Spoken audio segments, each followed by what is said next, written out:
And now for the radio program that has rated tops in popularity for a longer period of time than any other West Coast program. And I'll tell you why. It's the mystery program that is unique among all mystery programs, because you know who's guilty. You see his every move. You know his complete plans, even his innermost thoughts. Yet the final curtain always brings a startling surprise in the Signal Oil program, The Whistler.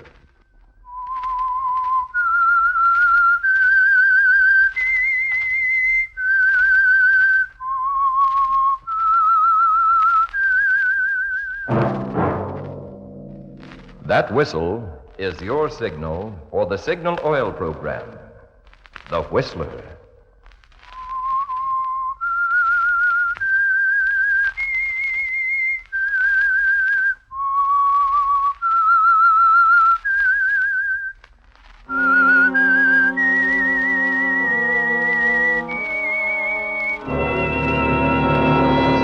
I am the Whistler, and I know many things, for I walk by night. I know many strange tales hidden in the hearts of men and women who have stepped into the shadows. Yes, I know the nameless terrors of which they dare not speak. Yes, friends, it's the Whistler for the tops in entertainment. And for the tops in gasoline quality, it's Signal. It takes extra quality, you know, to give you extra mileage. And Signal is the famous Go Farther gasoline. So look for the Signal Circle sign in yellow and black that identifies friendly, independent Signal stations from Canada to Mexico. And now, the Whistler's strange story, Fatal Appointment.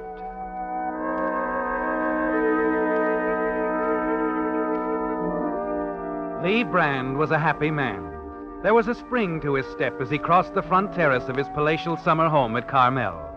At the door, he paused and looked back over the vast estate, silently congratulating himself on the business deal he had just completed. It was the biggest thing that had ever happened to him, big enough to provide all the money he would ever need. It would make it possible for him to drop his business identity with the gang in the city as Lee Brand and maintain social life here at Carmel as Julius Belmont, wealthy retired businessman, and the man his daughter had always believed him to be. But as Brand ran through the whole story in his mind, he suddenly realized it was actually Paul Elliott's story right from the beginning.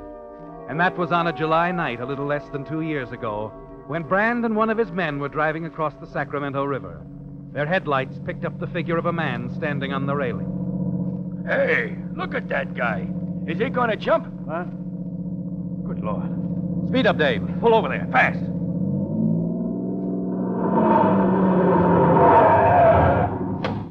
Hey! Hey, don't! Wait! He's waving at us. Yeah, maybe he isn't going Up! There he goes. No.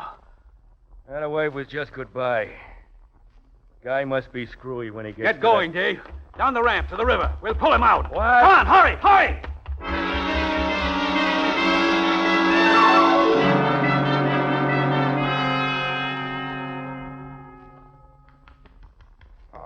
Come on, come on. You're okay, buddy. What? Where am I? You're in my apartment. We pulled you out of the river. You decided to take a little swim, remember? Oh. Well, I guess I should thank you, gentlemen, for saving my life. It was his idea, not mine. His? The name's Lee Brand. Yours? Why, it's... Oh, what's the difference? It's Elliott. Paul Elliott. Any relation to the Elliots? Yes. The favorite son. The black sheep they always thought was so white. You weren't giving yourself much of a chance to change. Not that way. I wasn't looking for chances. I'm not a gambler, Mr. Brand.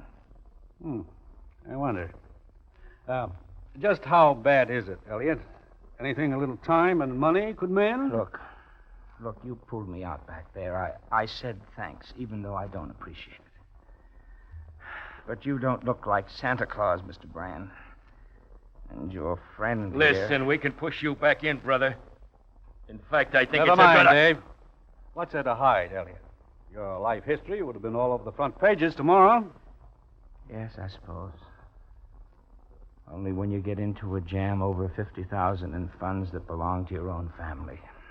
You don't like to talk about it. No, is that why, is it? Well, I asked you a question a moment ago. How much money, how much time? I mean, to get things straightened out.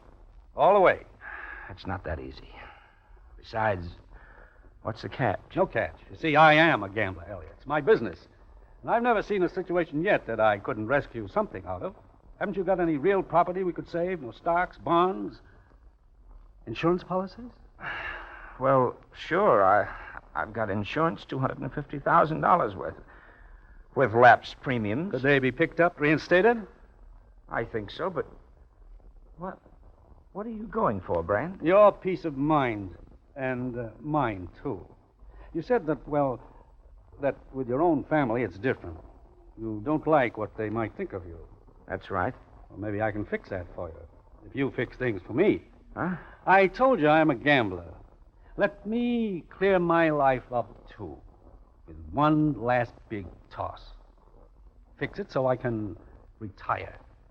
I'm with you right up to the $64 question. How do we do it? The answer's worth more, Elliot. Say the full amount of that insurance, $250,000. You make me the beneficiary and tell the insurance company, if they get nosy, that I refinance your business. I don't follow you. Here, take my pen. Let's write it out. A little note. Make it clear. All set? Go ahead. Date this July 8th, 1948. But that's 2 years from now. That's right. You'll see. Well, now write this.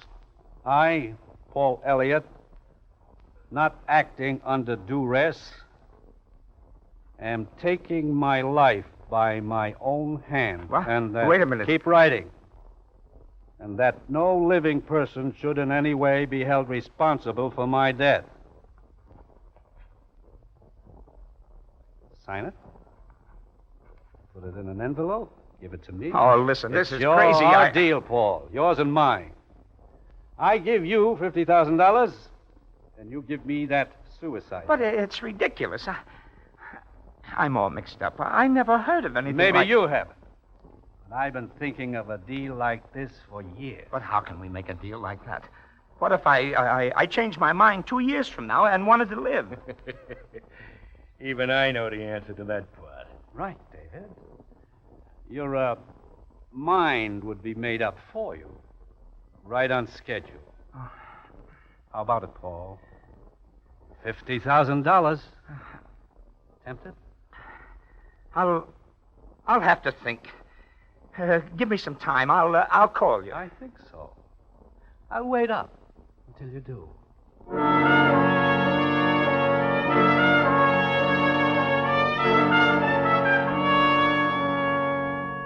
It's a strange, frightening proposition, isn't it, Paul? $50,000 tonight, simply by signing your name to that little note in your pocket.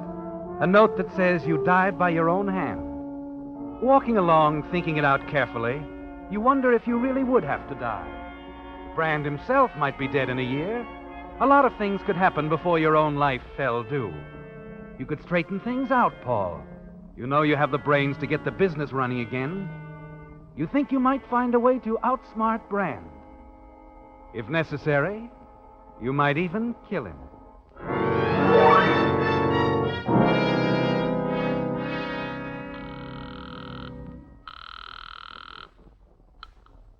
Hello? Brand, this is Paul Elliott. I thought so. What about it, Paul? What have you decided? It's a deal. I'll sign the suicide note tonight.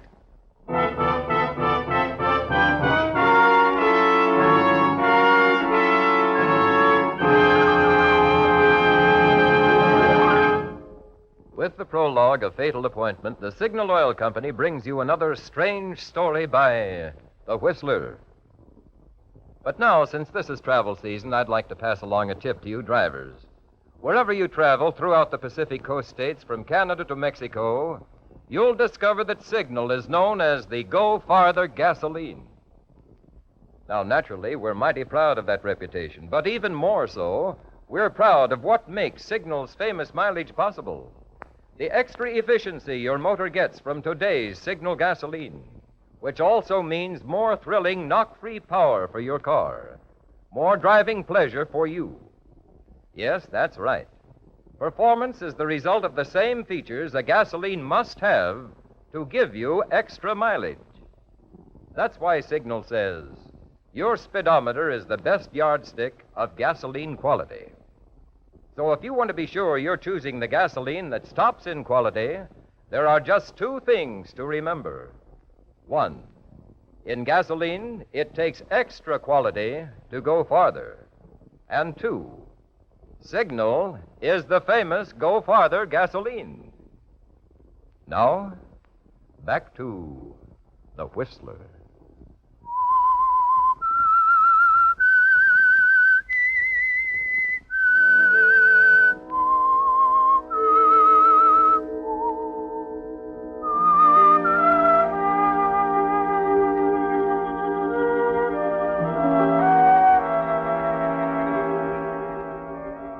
Time has moved swiftly, hasn't it, Paul? Since the night you met Lee Brand, the night you tried to commit suicide and Brand pulled you out of the river.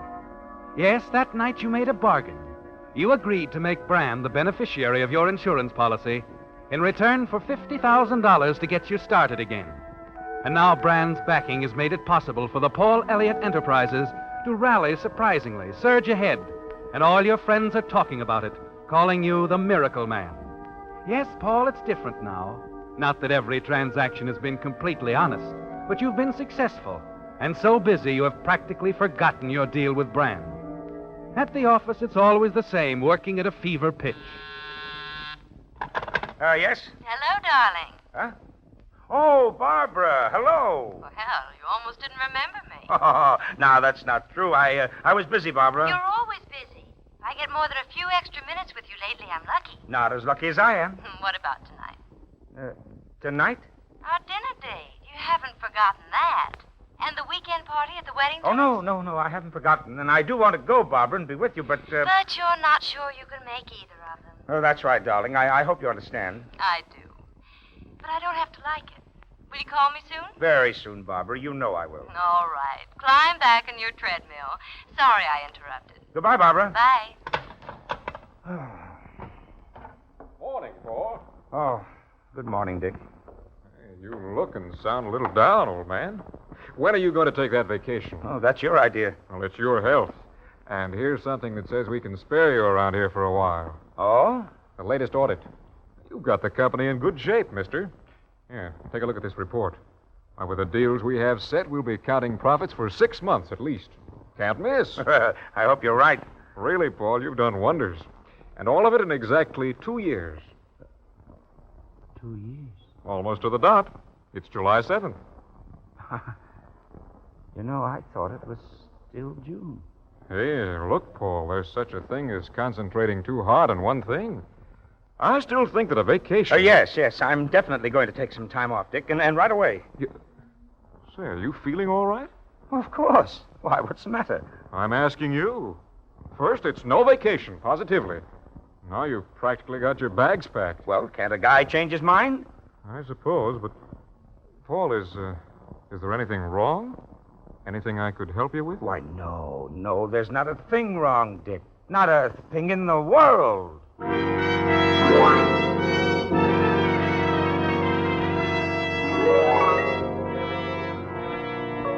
But everything's wrong, isn't it, Paul? It's a shock to realize that your time is up, and you haven't long to live if Brand keeps his bargain with you. There just isn't anything you can do, not now anyway. You decide to keep your date with Barbara, and later that evening at the Weddington party, you wander out on the terrace and stand there looking out over the spacious grounds. Beautiful out here, isn't it, Paul? Yes. Paul, Yeah? what's wrong with us? Wrong? I didn't know that there was I'm anything... young, healthy, and at least fairly attractive. I'm also very much in love with you. Barbara, And I think you're in love with me. Of course I am, Barbara. So, there it is. Isn't it customary for two people in love to do something about it? Yes, but... Well, there are problems I have to work out before I Problems? can... Well, darling, don't you want to tell me about them? Perhaps I could help you. I can't very well. Not right now, darling. Oh, I see. There's nothing you could do, really. Oh, darling, I've just got to work this thing out by myself.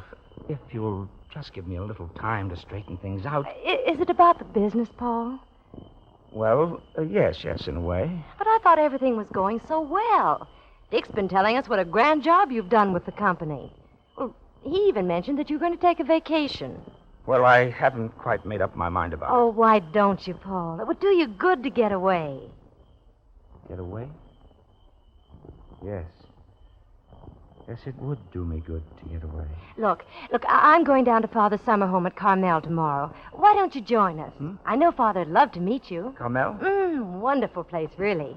Quiet, restful, a perfect hideaway. Oh, you'd love it, Paul. Yes, let me think about it, darling. I'll let you know. You won't have to. I'll be there waiting for you whenever you decide to come down. All right. And, Paul, Yes? darling, you really have been working too hard. You're not looking well at all. Getting away from everything would be the best thing in the world for you.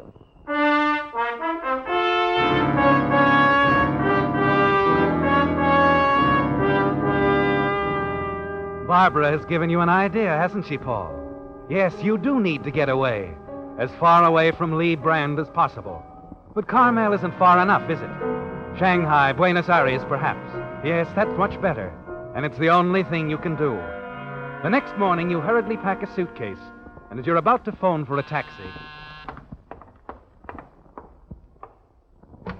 Oh, yes? Mr. Elliott? That's right. Bill Adams. I'm with the Atlantic Life Insurance Company. Just making a routine check on your policy. My policy? Uh-huh. Why, is something wrong? No, nothing wrong. As I said, it's just a routine check. About the change of beneficiary you made a couple of years ago when you named Mr. Brand beneficiary of the full amount of $250,000. Well, what about it? At the time, you stated your reason for the change was that you're indebted to Mr. Brand in a business way.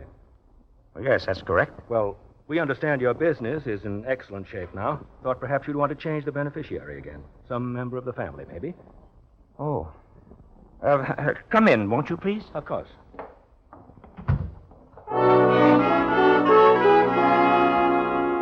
Mr. Adams gives you an idea, doesn't he, Paul? If you leave town and Brand learns he's no longer the beneficiary, that your death will mean nothing to him, you'll be a lot safer wherever you are. Things look brighter now, don't they, Paul? And you're almost hospitable as the insurance man enters your apartment. Sit down, please. Thanks. You know, it's funny you should drop in, Mr. Adams. I've been thinking about my insurance policy. Oh? It would be perfectly all right if I changed beneficiary again, wouldn't it? It's up to you. Well, could you do it right away? Well, yes, I suppose so. Have to check with my boss. Your boss? Yeah. You see, he happens to be the beneficiary at the moment. What? You mean... Yeah. Lee Brand.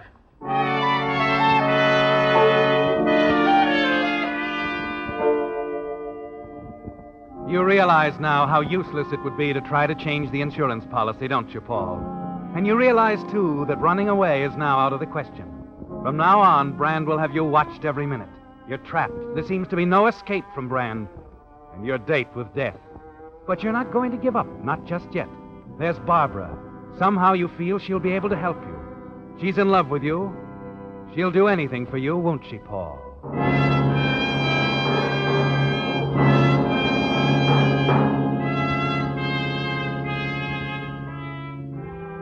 It's early afternoon when you arrive at Carmel. Drive down the main street and park your car before a small curio shop. Quickly, as you hurry inside to ask directions to the Belmont estate, two men are standing near the door as you enter. And as the door closes behind you, one of them turns around, and you freeze in your tracks. Brand. I beg your pardon? Brand. What are you doing here? I'm sorry, young man. There must be some mistake. I'm afraid I don't know you. You don't know me? Say, wait a minute. I don't understand. You'll excuse me. I'm quite busy. Mr. Tompkins, hold on to these bookends for me, will you? I'll pick them up in a day or so. Yes, sir, I'll do that. Will there be No, any... thank you. Brand, wait. I want to talk to you. Was there something you wanted, young fella? Yes, that man. Who is he? Why, that's Mr. Belmont. Belmont. Julius Belmont. Lives out there at the beach. He and his daughter just drove up from the city today.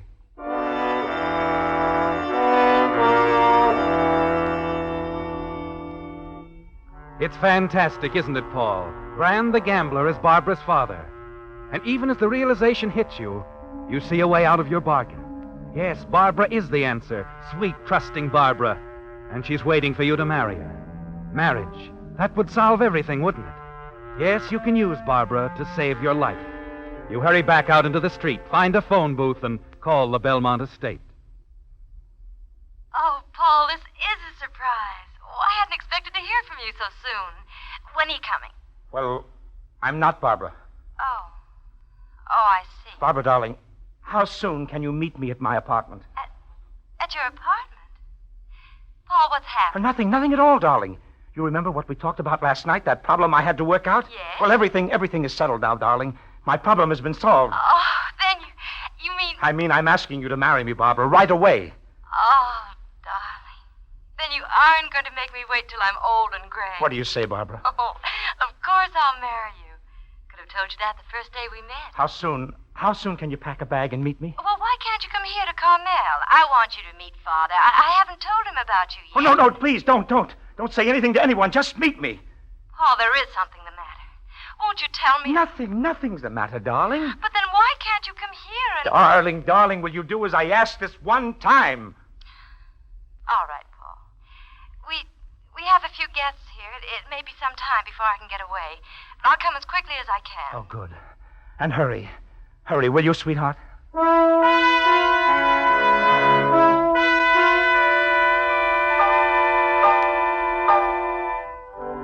Yes, your problems are over now, aren't they, Paul?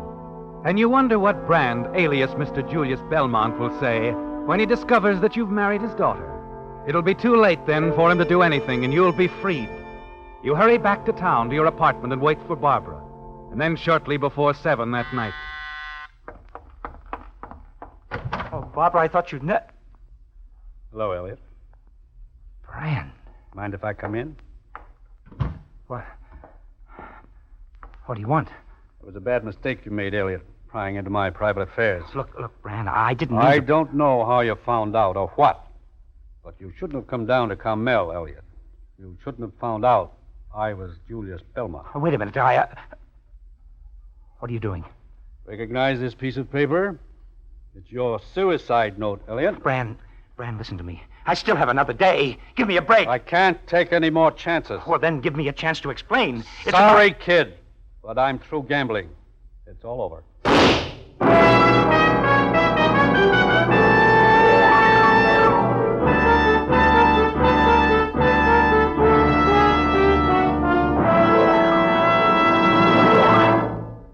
The Whistler will return in just a moment with the strange ending to tonight's story. Meantime, since this is the season when so many of the most popular radio shows go off the air for the summer, I have tonight good news for you Whistler fans. The Signal Oil program, The Whistler, will continue to come to you throughout the summer without interruption. This makes the 5th consecutive year that Signal Oil Company has broadcast The Whistler for 52 weeks each year. What's more, if your vacation travel should take you into other Pacific Coast states, you can still enjoy your favorite mystery, because Signal Oil Company broadcasts The Whistler on 16 CBS stations throughout 5 Pacific Coast states. For the nearest Columbia station, wherever you happen to be, just consult the handy radio log in the new Signal road maps, which are yours for the asking at all Signal stations. So this summer, when you want the tops in radio entertainment, we hope you'll continue to tune in The Whistler. And when you want the tops in gasoline quality, we hope you'll turn in to a Signal service station and fill up with Signal, the famous Go Farther gasoline. Now, back to The Whistler.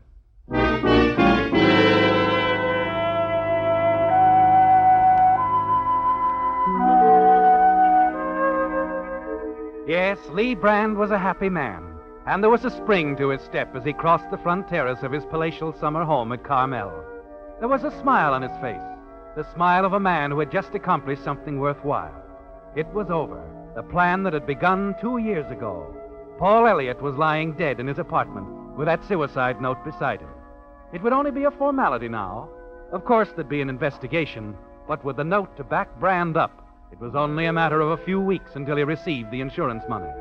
Enough so that he could leave the old life, forget himself as Brand, really begin to live as the man his daughter thought him to be.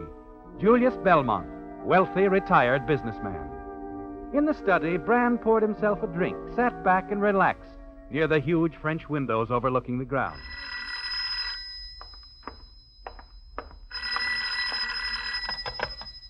Hello? Lee, Dave, I've told you never to call me here, Dave. this is important, Lee. Got a tip. Somebody told the cops they saw you leave Paul Elliott's apartment. They'll be around to talk to you. That's all right. I'm ready for them. But when they find out you're the beneficiary of his life insurance, $250,000. You're forgetting that this was suicide, Dave. Yeah, I know, but... Well, I just wanted to let you know, that's all. Thanks. There's nothing to worry about, Dave. Nothing at all. That suicide note was written in the deceased's own handwriting. Lee Brand was sure he had nothing to worry about. All he had to do was wait, let the investigation take a natural course. But as he dropped the phone back onto the hook... Dad. Oh, Dad. Barbara, what's the matter? He's dead. He's dead. What? Well, who's dead? Barbara, what are you talking about? Paul Elliott. Oh, Dad, we were going to be married. He was in some sort of trouble. Paul Elliott. You were going to marry Paul Elliott? Yes. Baby, why didn't you tell me? I didn't even realize that you knew. He loved me, and I loved him. Dad, you got to do something about this. Find out who killed him. He was murdered? He never would have killed himself. I know. He just called me. We were going to be married right away. I know they wanted to make it look like suicide, but... I don't understand. Whoever killed him left a note. A suicide note. The police might have believed it, but I didn't. And now they'll find the murderer. Barbara, what did you do? I burned it before the police got there. I burned the suicide note.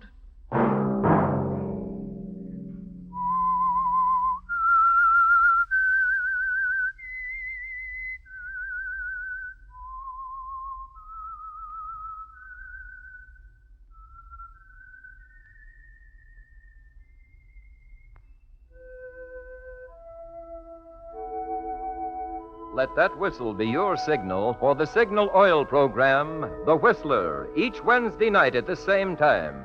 Brought to you by the Signal Oil Company, marketers of Signal gasoline and motor oil and fine quality automotive accessories. Signal has asked me to remind you to get the most driving pleasure, drive at sensible speeds, be courteous, and obey traffic regulations. It may save a life. Possibly your own.